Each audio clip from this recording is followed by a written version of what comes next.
All right, y'all. So super quick video. This is more like a tip video, nothing too extravagant, but I'm just passing this along. I was actually making another video and I noticed that I was still getting a lot of rattle. I know it wasn't from the intake sides. That would be the transmission or the air intake side because I've already not changed, but I already kind of solved the vibration there. I started noticing it's the panels. The panels are doing a whole lot of rattling. I mean, you see they're real free. So I went on ahead, took out the push pins, and I'm gonna go ahead and put something in there. So let's get it.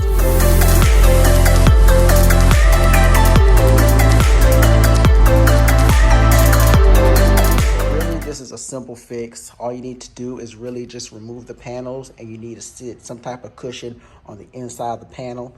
So I'm about to do that here in just a second. It really helps if you have this tool. This is definitely an essential tool. I have an essentials video out there for tools. This is one of them. So if you don't have one, definitely check it out because it helps get these little boogers. All right, y'all. So nothing super special. I just found these from Walmart. They're little Velcro. This Velcro brand is industrial strength. It wasn't that expensive. And what it does, it just comes in. Let's see if I can get it. So this is how it comes together. I just cut it in half, and then I'll use this to kind of get rid of some of that vibration within the panels. It's really soft. I mean, I just stick it to one side. I just leave that little plastic on, and it's actually really soft. So, you can use whatever you find. So I did use that on my last couple of projects. I used that on both the air intake vibration videos. And so if you want to take a look at that, you can take a look at that. I use that same Velcro stuff. So here are the panels here. I've already cleaned my area. And so now I'm just gonna figure out where to stick the Velcro tape. Alrighty, y'all. So this is how I set my tape. This looks like this should give me a good bit of cushion on both sides to get rid of any of that plastic on plastic vibration. So the only thing left to do now is to actually put it back on the bike and give it a little test run to see if we got rid of some of that vibration. All right, so I got everything back on together. All the push pins are back in. And I wish I would have gotten it before. I actually forgot.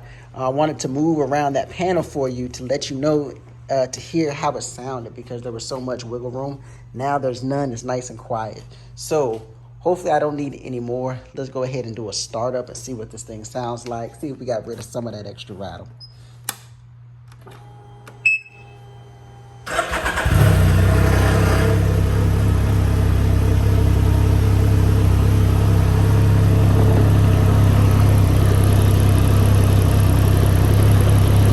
You can see the panel moving, but it's not coming in contact with any other plastic.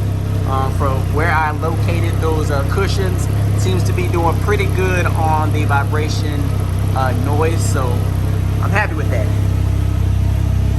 Everybody, just remember, you do have a lot of plastic on the bike, so when that plastic hits more plastic, you got a lot of vibration noise.